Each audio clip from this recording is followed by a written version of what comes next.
Hello there, my name is Jon Davey, and I have been in 43 episodes of Doctor Who, playing many of the monsters, such as Cybermen, Daleks, and the Ood, and you are listening to The Legend of the Traveling Tardis radio show.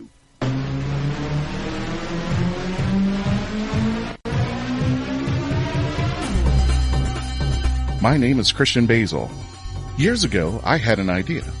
I got myself a TARDIS, took it to new places, met a lot of new people, took some great pictures, and talked Doctor Who.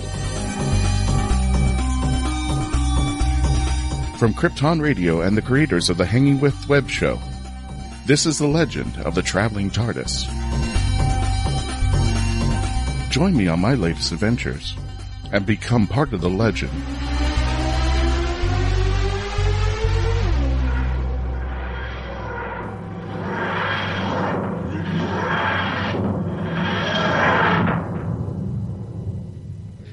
And hello, fellow Whovians. Welcome back to another adventure, another episode of The Legend of the Traveling TARDIS radio show. My name is Christian Basel. I will be your host on this new adventure. And with me are Jessica, Neisha, Brian, Shirley, and John. Now, anyway, that solved all the introduction problems, but no, let's do this formally. Let's do this right. I want to introduce my panelists who are coming back. Jessica Womack of Song Swan Cosplay on Instagram. How you doing, Jessica? Doing well. Hello, everyone. We got a big panel today. We have Neisha Mulchan from Diversely Geek. How you doing, Neisha? Welcome back. Hello, everyone. Glad to be here. And you know him as well as best as Dr. Freedom, Brian Burress. Hey, Brian, welcome back. Hello, everybody. Glad to be here. And we have two very special guests on today. We've had her a couple episodes ago, Shirley Hott from the Pandorica restaurant, and we're going to talk more about this and more about the Pandorica restaurant with our very special guest who's going to be announced in just a few seconds. How you doing, Shirley? I'm doing well, Christian. Thanks for having me back. Oh, thank you. And introducing our very, very special guest, we have the Monster Man himself. He's been on, as he said, 43 episodes. My goodness! 43 episodes from different monsters and different people and different things. But I like to call him Jon Davey. Hello, John. How are you doing tonight? Hello there, and hello from sunny England. The sun has finally come out. We've had 6 months of awful weather, and we had such a beautiful Easter. And I've managed to sort my suntan out a little bit, which is very nice. Now, you have six months out of the year for sun. That sounds like Florida. And I don't even think we have 6 months. I think we have breaks in between the hurricanes and the storms and all that. And then occasionally winter kicks in for about a week. The temperature drops below 30. And then, as we goof with Floridians, if they have to put on socks over their sandals to walk outside, it's too cold. Way too cold for Floridians down here, there, folks. Well, I want to welcome everybody, but first off, and John and Shirley, you're more than welcome to join our panelists if you want to have any discussions about this. We're going to go with Sage with the Who Knew News. Take it away, Sage.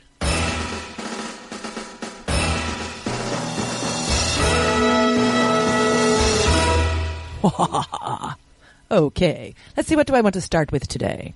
This was so much fun. It's too bad Melanie isn't here, and I will have to remember to tell her later, but they have announced the 2019 Doctor Who fan art competition. How fantastic is that? So all Doctor Who fans with an artistic flair and creative impulse are called upon. So as anticipation for the next series builds, then they are asking for an innovative rendition of the TARDIS and their favorite Doctor. So entrants can create anything at all. There are just some specific things that have to be included. It has to feature the TARDIS and one of the Doctors. It can include background texture, of course, but it can be created in any two-dimensional medium, in any color. But it cannot include identifiers on the painting, such as the entrance name or a signature on those types of things, or any reference to Comic-Con, because the competition is open to legal residents of the UK, the United States, the District of Columbia, and Canada, excluding Quebec. Poor Quebec, right? So, Wow. But it's also open to entrants in Australia and New Zealand, and you have to be 18 years of old, of course. The grand prize winner and 4 finalists will be revealed at the BBC America booth during San Diego Comic-Con in July. Now I got to know, why is Quebec singled out on this one? Well, they did not give me that information. No, I did tell them to drive to Canada and just have it ship out there. Put a stamp on We it. do They not wouldn't know go- why they did not include talented. Quebec. What's that? Quebec is too talented. There's apparently too many talented Oh, people really? in Quebec. It's not fair to everyone else. Okay, so Dr. Puppet, Alicia Stern, if you are listening, give me one of your puppets. I'll send it my Traveling Tardis. We'll send it up there. Good to go to win. It's definitely going to win this one thing. Yes. And now I will include the entry link for anybody who's interested or wants to know more about the specifics or what is included in all the prizes, because there are some amazing things. So that'll be in the description below for anybody who is listening. Now, So- Melanie's not Say- here, so... No, go ahead, sorry. I was just going to ask, that is going to be at San Diego Comic-Con in July. Is that what you said? Maybe I No, misread it. that's absolutely correct. So the competition closes. All the entries have to be in by the 15th of May of this Yay. year. That's awesome. That Yes. means I'll be there. That's Okay, exactly right. Us too. Woo! So do we have any artists on our guest list or our panelists that does any art that maybe... Melanie's not here, and that she would be... I've seen her stuff. She should enter on this one. Oh, I think so. I will definitely make sure that she knows. So, well, let's see. What else do we have? So, Yeah. and this counts as Who Knew News. Candy Jar's The Lucy Wilson Mysteries have been nominated for the Scribe Awards. And, of course, The Lucy Wilson Mysteries is a licensed Doctor Who spin-off novel. So that features the granddaughter of the Doctor's best friend. But, so the Scribe Awards acknowledge and celebrate excellence in licensed tie-in novels. And it has been nominated for the prestigious Scribe Award. It was actually Curse of the Mirror Clowns. Okay. Isn't that pretty cool? I thought Yeah, that was that's cool. awesome. Yes. Well, you needed something to lift you up since the Doctor Who theme was, relegated to number 2 over Sherlock. Still, no, I got to find those people. Second place for the Doctor Who theme and the most recognizable. Well, John, you're in the UK. They did a poll, and the most recognizable theme is now the Sherlock theme against Doctor Who. What do you say to that? Well, Yeah, I my sentiments exactly. I can't sing the Sherlock theme. So That- I don't that's- know what that means. That's what I was saying. Obviously, everyone can do a rendition of the Doctor Who theme quite easily. Yeah. But what poll was that? Was it a straw poll? That was from, they did a group of them. It was Radio Times.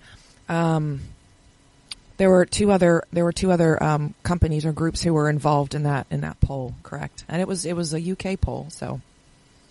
Yeah, well, yeah, okay. You don't know I don't know who they asked. They could have just polled, like these 100 people in this one little section. They probably asked 100 Sherlock fans who were involved. Yes.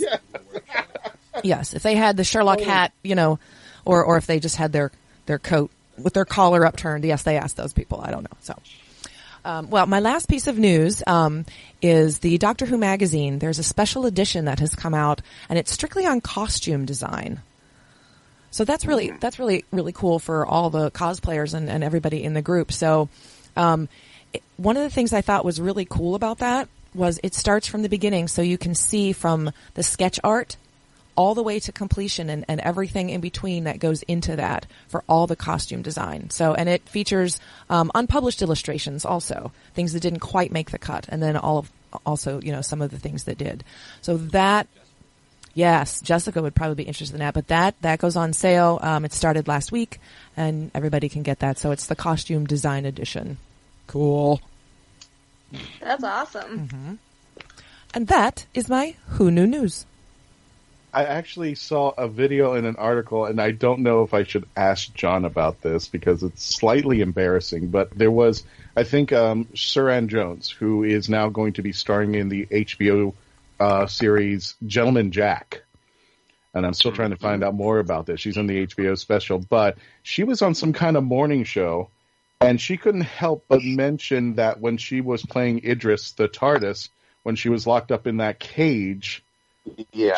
She had broken wind during the episode, and she was called out on it. And the only thing I can think of as being utterly silly is like, John, you've been locked up in a Cyberman. Has it been really that hot out there for you? Yeah, well, I think the main problem with being in the Cybermen costumes is once we're in, we're in. And the costume itself weighs, I've got to do the conversion because you don't really do stone in the States, so it probably weighed around 50 to 60 pounds. It was made of fiberglass, and we had like a big rubber undersuit, and it would take about 25 minutes to put it on, and probably almost the same to get it off. So we basically had to monitor our intake of fluid to our expelling fluid. So there was a fine balance of either desperately wanting to go to the toilet or being dehydrated, but after a few days, we kind of got a happy balance there. You didn't think that would be the first question on this episode there, would you? That interview is going to go really south after which. There's just a bunch of Cybermen doing a little dance in the corner, and you kind of knew what was going on. Yes. Funny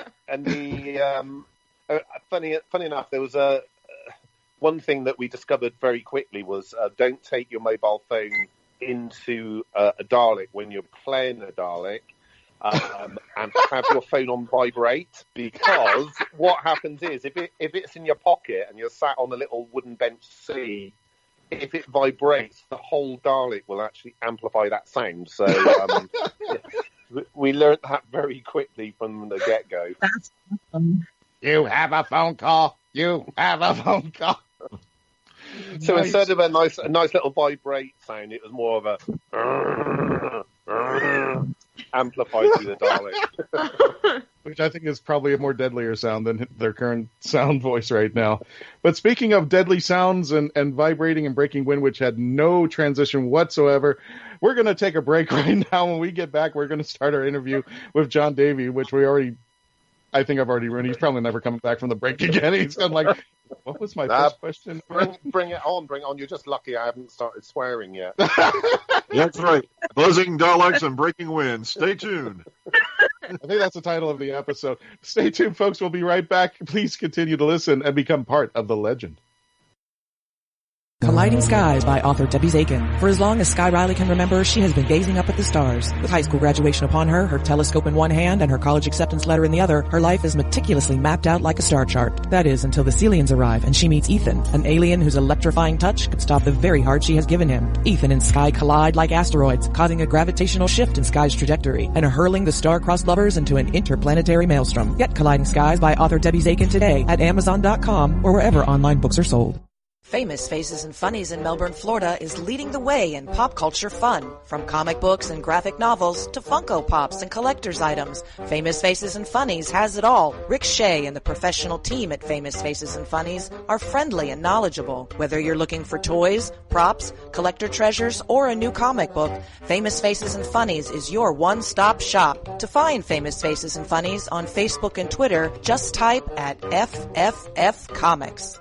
Authors, filmmakers, producers, anybody that has anything to do with creating independent stuff, comic book authors, musicians. Make sure you take advantage of the 2019 Indie Originals Live Talent Competition, going on now at www.indieoriginalslive.com. This is your exclusive opportunity to become an official award-winning independent creator to use that in your marketing. Enter today at www.indieoriginalslive.com. Are you looking for a used car? Check out the Public Auto Auction app from CarAuctionNetworks.com. You can download the app on your phone or tablet and use it for free, and there's no registration required. You can see what's for sale at car auctions, such as bank repos, dealer trade-ins, surplus government vehicles, or impounds. There are plenty of cheap used cars and trucks listed in the app. You can save a lot of money with Public Auto Auction app. You can also see and bid at car auctions online. Get the Public Auto Auction app for iOS at the Apple Store. Or on Google Play. Or simply go to CarAuctionNetwork.com. That's CarAuctionNetwork.com.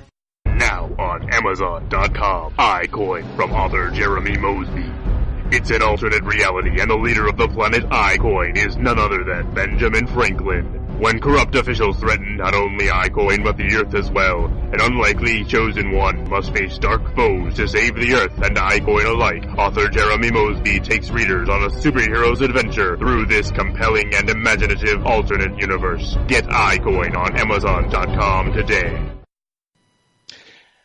And what's that smell? It's a Cybermen. Welcome back, ladies and gentlemen, to the Legend of the Traveling Tardis. I am Christian Basel. I am here with Jessica Womack. I'm here with Neisha Mulchan. I'm here with Brian Burress, better known as Dr. Freedom. And I'm here with our special guest, Shirley Hott from the Pandorica restaurant. And I am here with our very special guest, Jon Davey, who has been in 43 episodes, is that correct? 43 episodes of Doctor Who. Yes. My goodness. And you've been everything from a Jadoon to an Oo to a Dalek to a Cyberman. I mean, the list goes on and on and on, and especially monsters that are not so well known throughout the reboot series there. John, how did you start this gig? How did you get this gig, and how is it that they're using you? I'm just jealous at this moment because I think you've been in there more than some companions have been on the series there.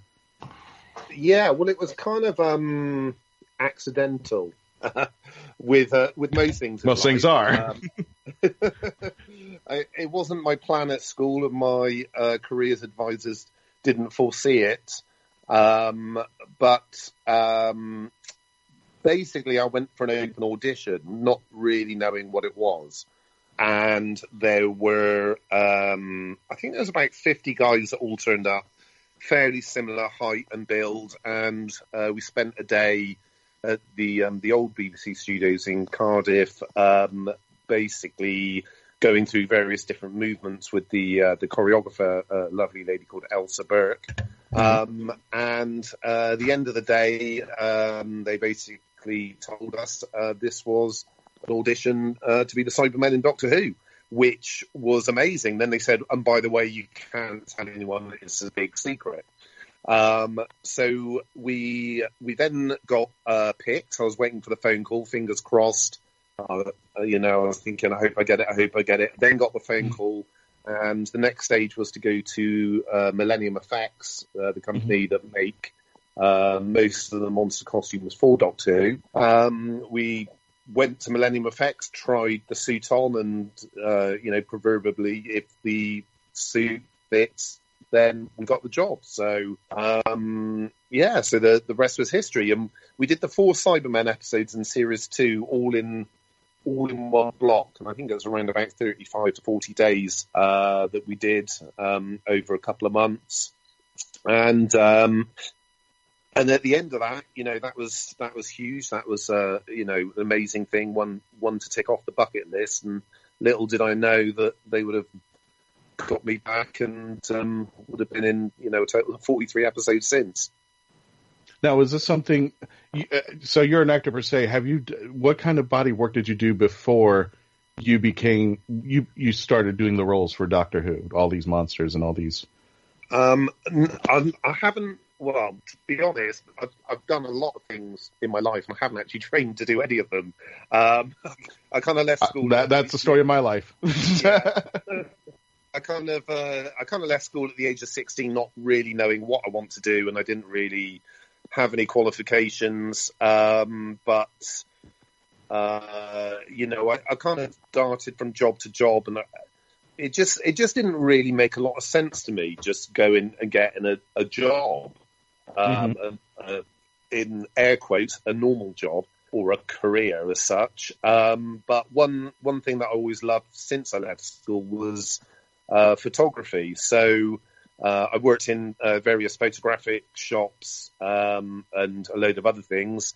Then I started being a stills photographer, and then moved on to shooting films, being a cameraman, and eventually I ended up working for a company making music promo videos. Specifically, most of the videos were stop motion animation. So kind of my background was kind of from the animation world.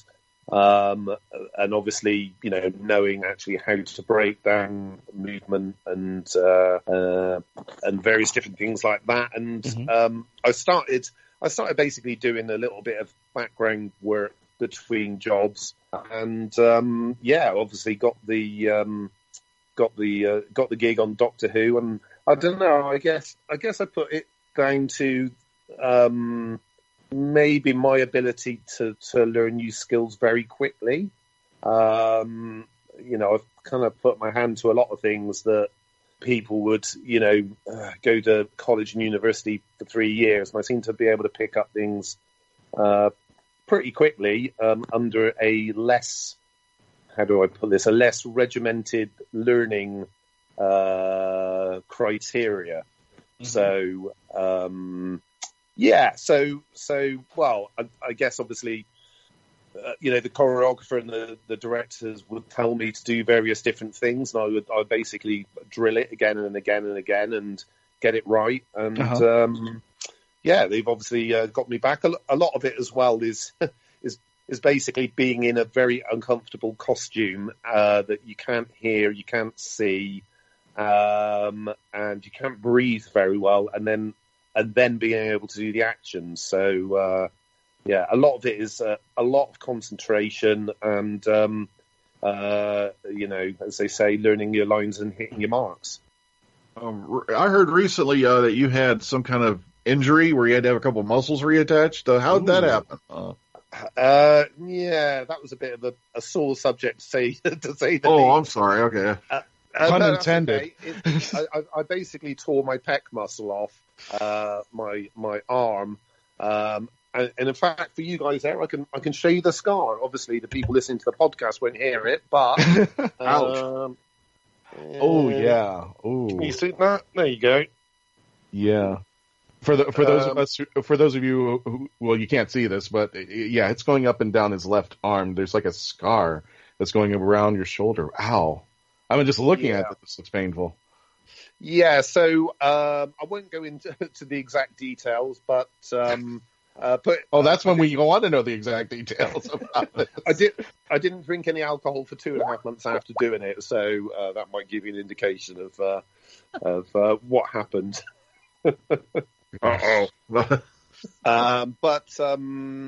But no, is getting a lot stronger now, and the movement hasn't fully come back. I think most of the problem there is that I haven't actually exercised any of the muscles in my chest or arm for about 2.5 months, so it's just taken a little while for it to warm back up again. I don't blame you. I wouldn't want to move after that either. Ouch.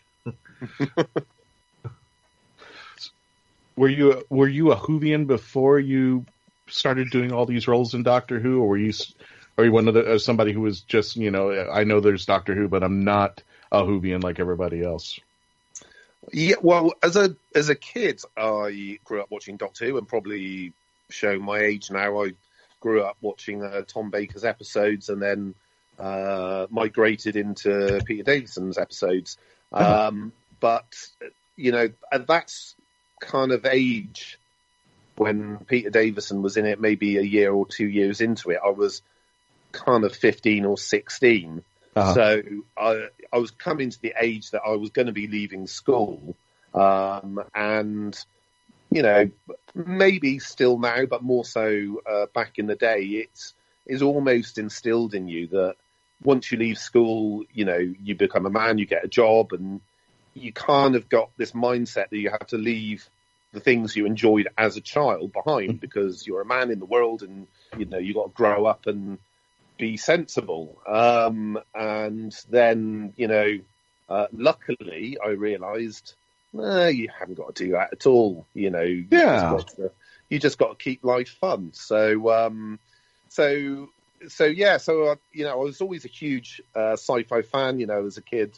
In 1978 in the UK, I went to watch Star Wars and loved it, and was a huge fan of Judge Dredd and the 2000 AD magazines.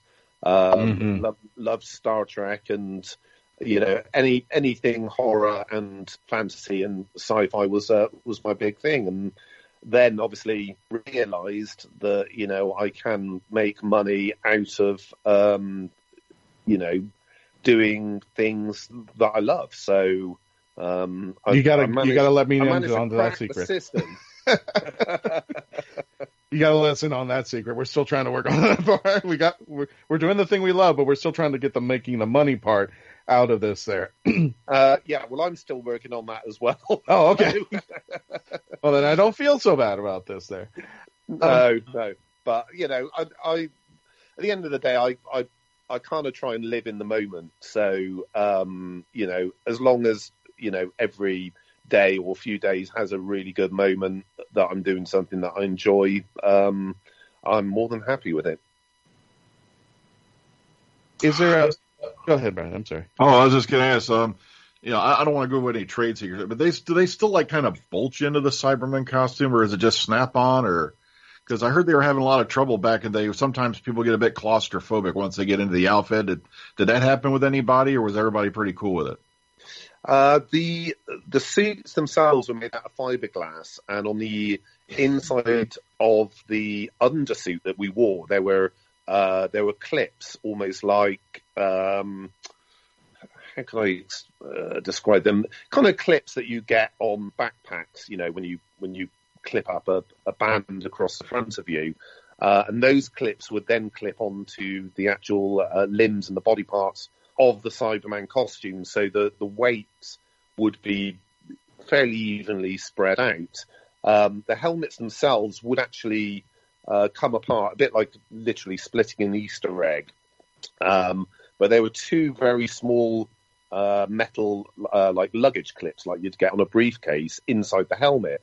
So the two parts would click together, and then the technicians would stick a small pin in a hole that would then push down this little metal clip that would then release our helmets again. So, you know, physically we could not get out the helmets. The other issue that we had to deal with is that there wasn't any holes in the mouths of the Cybermen.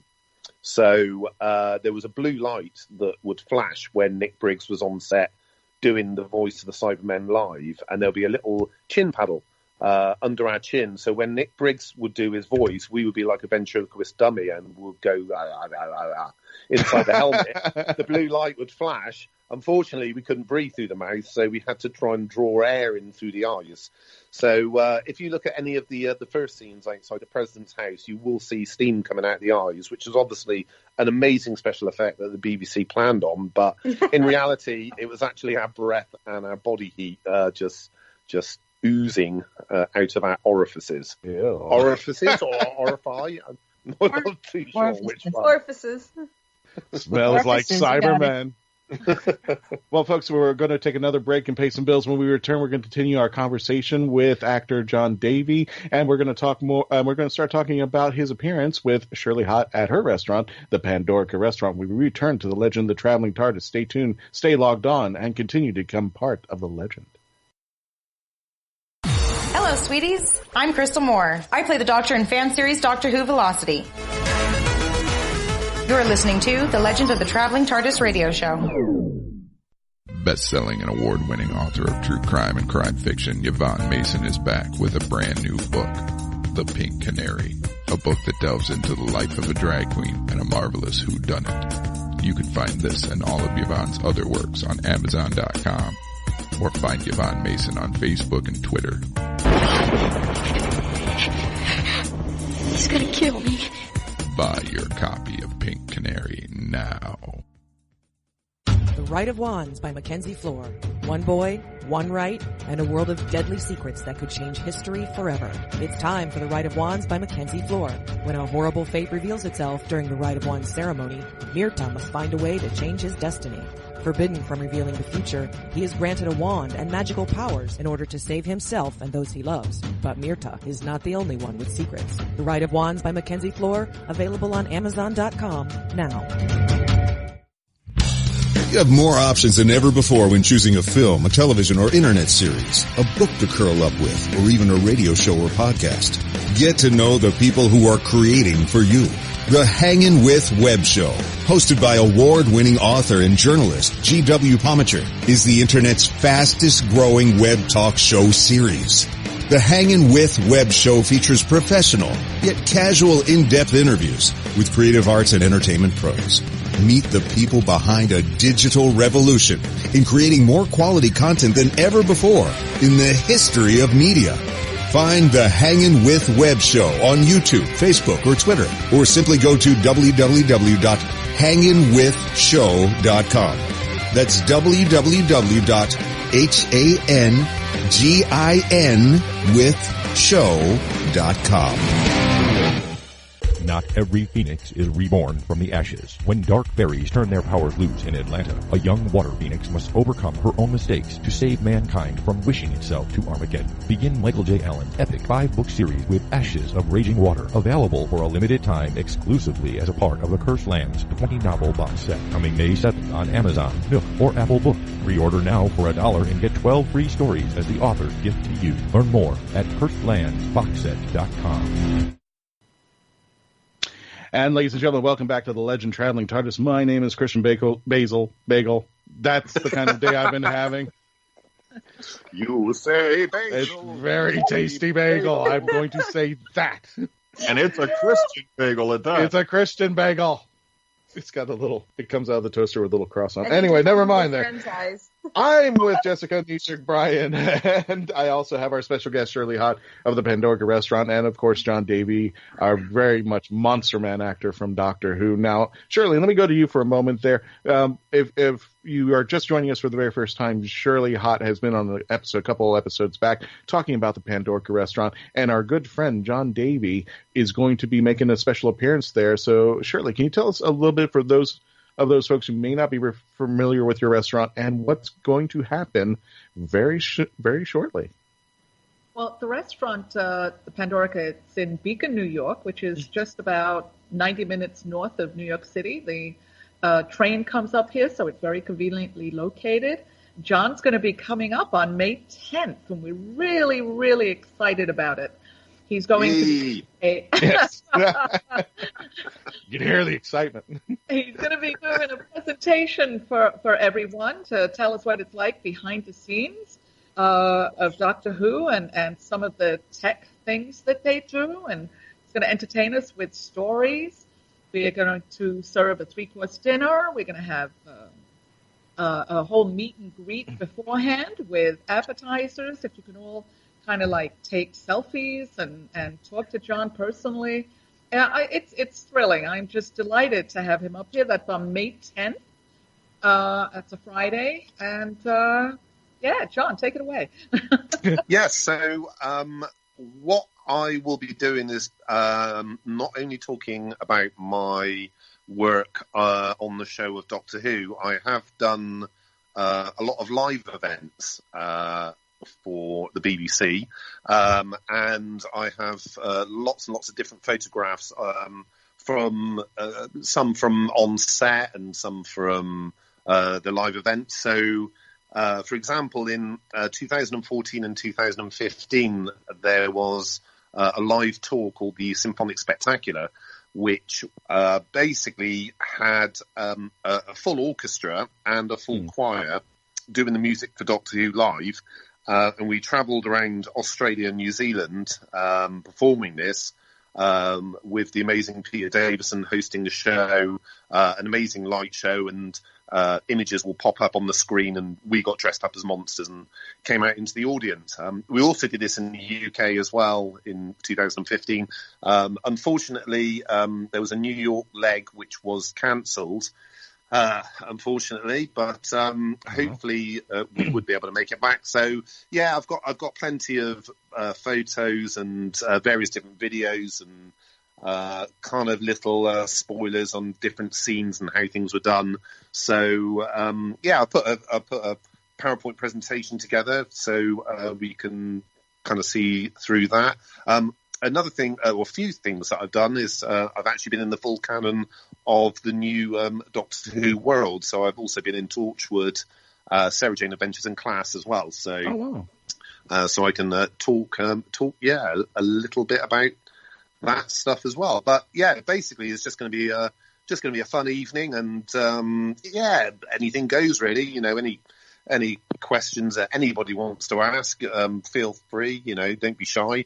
It will be a really cool event.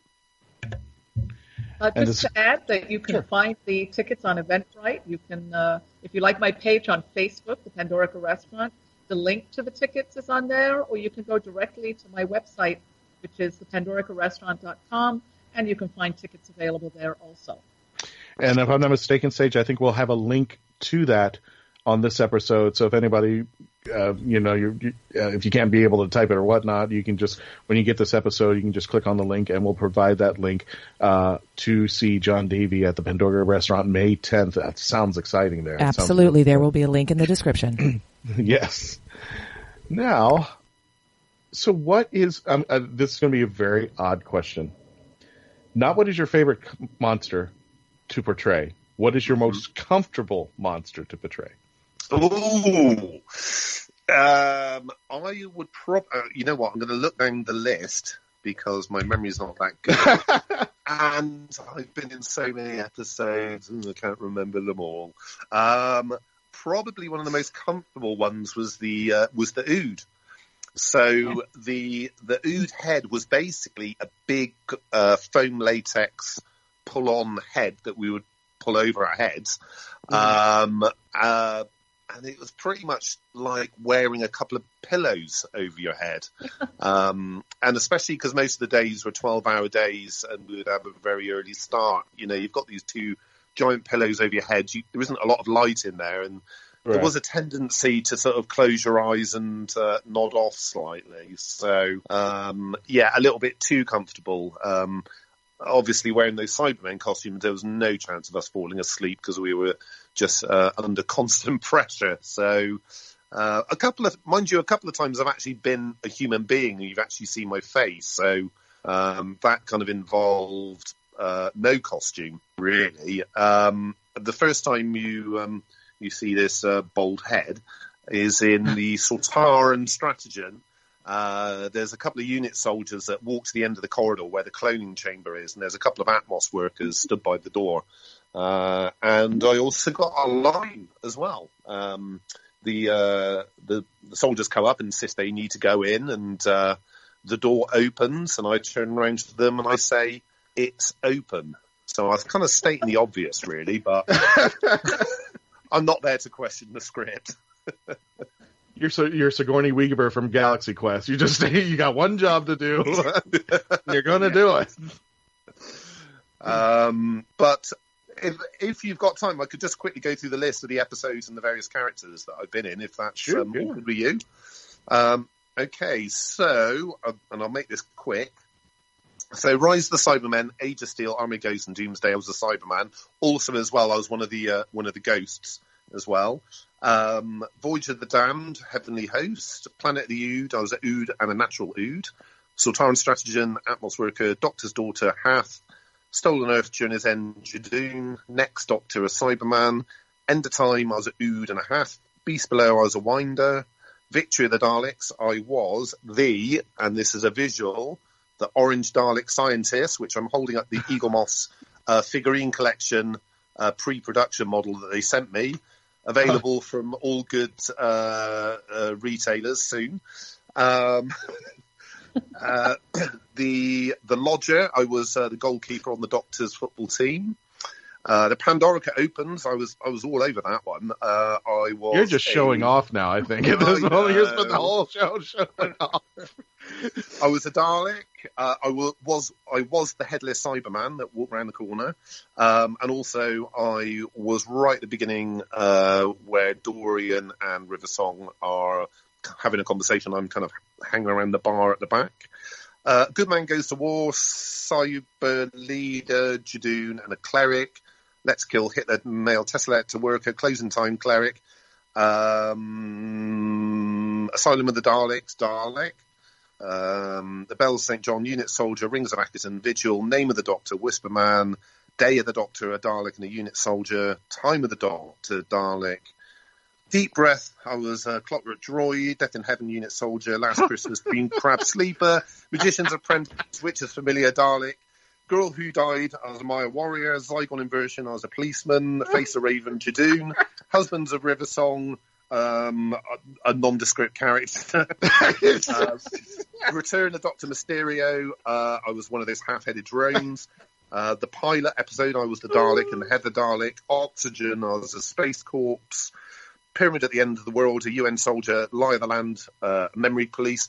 And in Resolution, I wasn't the Dalek because it was remote control. I was one of the soldiers shooting at the Dalek. But there you have it.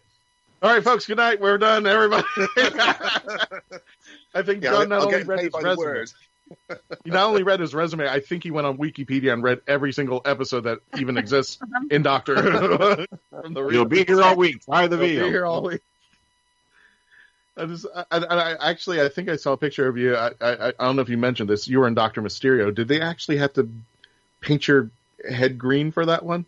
Yes, so they painted half of my head green, but not only doing that, what they did was they actually put a piece of prosthetic skin that kind of built a ridge up, so it looked like it was curving round. Because obviously, if you just draw a line around your head, it will look like someone's physically just deleted it on the computer. So if you actually here's a plug for my social media. If you actually go onto my Instagram, you can see a lot of these photographs, and on all social media, I'm at Jon Davey 007. That's John without an H. I'm not a John. So JONDAVEY 007. And you can have a look at some of my fun times on set, on and off set. People don't see this. We've actually got our cameras going. Unfortunately, we're not doing recording this, but we're getting a lot of cat butt from Jessica. Very much a lot of cat butt. I'm so sorry. It's not my cat. Oh, it's entertaining. So you have to be there. Yeah, it's very entertaining. You have to be there. Can I ask a question, Christian? Oh, please. Go. Sure. Yeah. Come on in. Hi, John. It's Neisha. Hello. My God, you just took me through my entire how many years worth of vision. I mean, visual. I could see you in every single thing. So, I have a question with you. Sharing. Thank you so much. Your experience growing up from such a young age, trying to find your place. And see what it is you wanted to do. Do you feel, not going to ask your age, but do you feel that you've come into a place where you have an understanding, like you're really comfortable in what you're doing, that you love what you're doing? Is there something else within the industry that you'd be interested in doing? Well, we need to go to a commercial break, so I don't know whether I should answer this or not. But... Dear God, no, we are going to commercial break, a hard break. So, folks, we'll be hold that answer when we come back. Hold that thought. Yes, when we come back, we're going to pay some bills. Continue to be part of the legend. We'll be back. Now on Amazon.com. War Calls, Love Cries, a Civil War novel by Mark Berry. Isaac Wells is an innocent farm boy living in upstate New York. His dreams are shattered by a treacherous brother and the onset of a devastating civil war. War Calls and Love Cries is a fast-moving historical narrative. It is an emotional roller coaster ride and a riveting must-read book that you will think about and talk about for a long time to come. War Calls, Love Cries is the kind of book you will cherish for a lifetime. On Amazon.com today. Who's who, what's hot and what's not. 2019 saw some amazing new creative talents, and now you can peek behind the scenes at the hottest indie creative artists in this year's edition of 25 Hottest Indie Authors, Artist Advocates 2019 magazine. Published by the renowned And I Thought Ladies, this is a one-of-a-kind look into the brightest rising stars in the creative universe. Get yours today at magcloud.com and at andwethought.com. It's Germany, 1938. Charlotte is a 15-year-old girl living in the Jewish quarter. George lives in the city proper and enamored by Charlotte's charm and grace when she wanders into his cobbler shop. George decides right then and there that he is going to marry her. Follow along as this unlikely couple struggles to stay one step ahead of the Gestapo and their dramatic escape from Nazi Germany. Good things always happen in springtime. From author Joanne Fisher on Amazon.com today. In the summer of 1953, private investigator Will Lucky Marks was working as the in-house private eye for Arcane Pacific Pictures. Trapped inside the studio with the killer, Lucky must find the killer before time runs out. Lot 28. Own it today. Available iTunes and Amazon.com. This is Cosplay Michael with the Hanging Out Club Show. I want to tell you about my friends at Embellish Effects in Orlando, Florida. They've got makeup, costumes, and props for all of your costume needs. And the team at Embellish Effects is helpful and friendly. Embellish Effects is one of my favorite places, and I know it will be yours too. I'll see you there. Or go to embellisheffects.com. And remember, cosplay is for everyone. Ladies and gentlemen, welcome back to Legend of Traveling Tardis, and we want to thank all of our sponsors, including our friends at Embellish FX. As you heard from Cosplay Michael, you got to check them out. They're located in downtown Orlando. I've been out there quite a few times. If you are somebody who is in the cosplay world and want to look for that piece, most likely, I would say 95% of the time, they've got something for you. Whether you need something technical to fix your piece or some glue or whatever you need to, Embellish FX is awesome there. Also, and I know this is in bad form, but we are running for the Spacey Awards, and I know there's another team competing who's also on the show that's going to be running for the Spacey Awards. But check us out. Please vote when you get a chance. I think the voting is going to be closing very shortly. I know this is bad form to say, but please vote The Legend of the Traveling Tardis for the first place. If you go online at SpaceyAwards.com/voting, that's SPACIE awards.com/voting, and check us out. The instructions are on there. Make sure to put The Legend of the Traveling Tardis and Hanging With Show on there wherever you vote, whether one of us is going to be first, but we want to wish everybody the best of luck over there. Now, back to the interview with Jon Davey, and I know, Jessica, you have a question, right? He never answered Neisha. I know. Oh, you never answered Neisha. That's right. I'm sorry. We're back. I'll tell you what, I'll do a little bumper. Okay. Previously on The Legend of the Traveling Tardis before the advert break. That was so good. That was perfect. Do you want to recap the question? Yes. Just basically, was you grew into the role that you have. Have you, through those years of doing what you're doing now, amazingly, have you found something that you really want to try? Something else, another goal in the industry? Yeah. Well, I think I haven't really figured out what I'm doing, which I don't think is a bad thing for me. Some people are happy to do the same job for 40 years and then retire and then enjoy themselves as such. But for me, it's not the destination; it's the journey. So I do have another role. I'm a stills photographer. I'm also a cinematographer and a camera operator. So I shot around 60 music promo videos. Mainly, most of them are stop motion animation. But we've been very lucky, and we've got some really good bands that we've worked with. So we've worked with Radiohead twice, which is pretty amazing. Also The Killers, Scissor Sisters, Run the Jewels, Father John Misty. So that's my other job. But I don't know. Some people say it might be ADHD, that I can't concentrate on one thing. It's like, people say just focus, focus on. And I'm like, no, that doesn't work. I've got to have all of this stimulation going on. I am a neuroscientist. That's actually what I do. And to be fair, you're doing it right, because whatever makes you happy, whatever gives you satisfaction. So I love what you're doing. I think it's awesome. Cool. I'm very impressed with your career, because I listen to a lot of podcasts.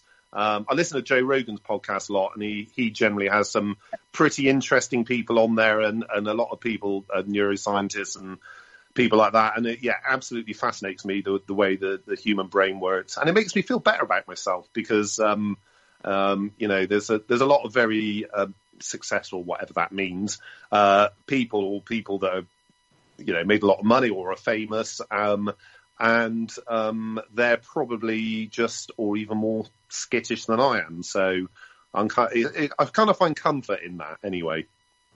Jessica, I know. Oh, sorry. I love it. So no, I'm going to give you this license. The way you're doing it is fine. Yeah. As long as it makes you happy and you're satisfied and you're not hurting anyone in the world, go out there and do what you have to do. Try it. Yeah. That's it. Try it. It's all good. Jessica, I know you're chopping out the bit, but I actually want to add on to Neisha's question. What do you think you'll be doing if you weren't doing what you were doing?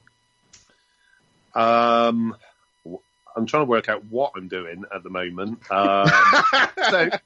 There's You're on a radio show. 5 or 6 different jobs that I do, so I've got to try and cancel all of those ones out and work out. I don't know. Taking photographs, filming stuff, messing about in a monster costume. If you gave that as an option to most people, they would probably jump at the chance. Mm-hmm. Financially, it might be a slightly suicidal approach. Putting nicely. Yeah. So, it's not a regular income, but at the end of the day, if I was doing something that I wasn't enjoying and earning money, what would I do with that money? I would then go and spend and buy things to make myself happy. So, so whenever I work, if I'm enjoying life to the most, I don't have to use, extrinsic things to make myself happy. Is all internal. So I'm getting all a bit zen now, aren't I? Speaking of dressing up like monsters, Jessica, I know you've been chomping at the bit. Go for it. And no, that wasn't an insult. I just didn't know how to have a better segue. Go ahead. No, it's fine. So Jon, you've played so many creatures, characters, monsters. Has there ever been one that you saw someone else got to do and you were like, dang it, why didn't they ask me? I wanted to do that. Was there any that kind of you were like, play the doctor?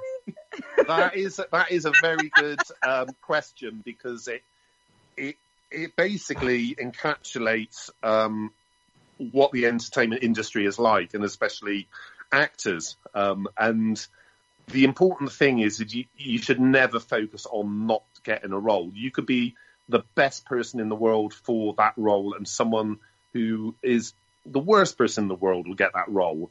And at the end of the day, people can take it personally, because a lot of the time there are a lot of other factors that will get somebody a role and not get someone a role. So getting caught up in, that type of thing is never good for you, because otherwise you'll just become, bitter and resentful, and why them and if not me. But, so many times you've heard stories of actors that have turned down roles, and then it's been the role of a lifetime for that other actor.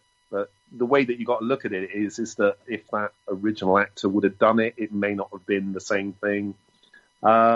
So if a lot of the people that I do this work with are all friends of mine anyway, so it's never a case of really being bitter towards them. It's, if you get the green light, you're lucky enough, the planets have aligned and everything's right, and you've managed to pick up the phone call in time. That's another thing. It's because production is a non-stop train. Once something gets going, there's no stopping it. So if they call you first, if you don't pick up the phone, they've got to book someone straight away. So they'll ring up the next person. So anyone out there who's wanting to go into the world of entertainment and especially performing, never take it seriously. It's kind of it's a bit like that scene in La La Land where she goes in for the audition, and the people auditioning her literally aren't paying attention to her whatsoever. They're just totally ignoring her. So get used to it. And folks, however, one thing that I would have loved to have done, which I kind of didn't do, but a lot of the performers and also the crew people all went to work on the Star Wars movies, because they're all being shot in the UK. Yeah. So Paul Casey, who was the lead monster guy, Liam Cook and Aidan Cook, that also worked on the show, pretty much spent the last 5 years working on Star Wars, as well as my friend Pete Hawkins and John Moore. That I met them when I was doing the Cybermen. They all went on to I don't know. John Moore was working. John Moore was he worked on Guardians a lot. That's right, because he was doing Dave Bautista's body makeup. But my friend Pete Hawkins was basically doing a lot of the animatronics on Star Wars. So, that would have been an amazing thing to do. However, I did manage to get 3 or 4 days on the set of Rogue One, just in the background, in the Jeddah village scene. So you do see my chin for 2 seconds. There you go. That's awesome. At least I got your chin there. there. Screen time. John, I'm sorry to say this. We are actually out of time, but I want to thank you so much. I know we want. This is it too much. No, you're fine. In fact, this is an invitation to come back whenever you want to. You want to. By all means, there again, please check out the Pandorica restaurant. Go up to the PandoricaRestaurant.com. Get some tickets right now. It's in the New York area. Also, we have a quick big announcement that. Speaking of big, we are going to be reviewing Big Finish audios. That's my quick announcement there. We'll get more into it in other episodes. But Sage, you probably been hearing that when we go off, you've been hearing music after every episode. So Sage, can you explain to our audience what's been going on the last 4 episodes there? We try and pick, Sage had to step out, we try and pick stuff that kind of relates to the topic, and we end it with a song every week. So, yes, definitely check out my friends. This is actually segueing to our friends at the Hanging With Web Show Radio Hour, Indie Music Hour live segment. They do a live show once a week. You got to listen to them. This is where all the music's been coming from. So, Dean, tell me what song is going to be playing as we go out. We're going to be playing Carson Murphy, The Man with the Silver Eyes. There you go, folks. Again, thank you for joining us and joining us weekly. We're going to be at MegaCon. Check out megacon.com. And if you are listening to us at the premiere, we're hoping that you're also with the Traveling Tardis with our friends over at the Wibbly Wobbly Timey Wimey store with Heather at AwesomeCon in DC. Folks, again, thank you for joining us, and please continue to always listen to Legend of the Traveling Tardis and always become part of the legend.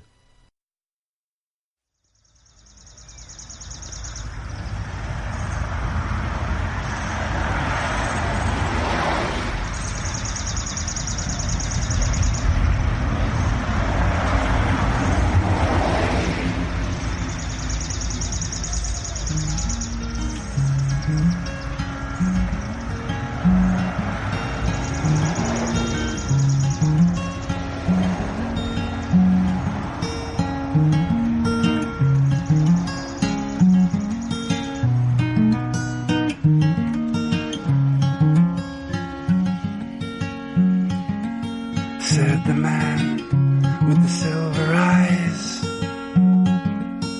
give them bread and circus, and let them have their wine. Watch them never step out of line. Crawl deep within their pockets, move in the shadows made by the light. Leave no vacancy on the throne. Make them believe it's what they need, and then bound them to their homes. Keep it in plain sight, hide it right under the nose. When they speak of revolution, ask them who will build the roads. Said the man with the silver eyes, he said to me, it's ought to be blind, and in due time you've learned to see. Along the way you'll find that you do hold the light, and just the same some are afraid of that light. Said the man with the silver eyes. Said the man with the silver eyes. Trust it'll trickle down, you ain't nothing to worry about. He made it sound so simple now, don't even try to figure it out. He said it all in one breath, that's how you know he meant it. You woke up in a cold sweat, pretending to comprehend it. That's when, said the man with the silver eyes, he said to me, it's ought to be blind, and in due time you've learned to see. Along the way you'll find that you do hold a light, and just the same some are afraid of that light. Said the man with the silver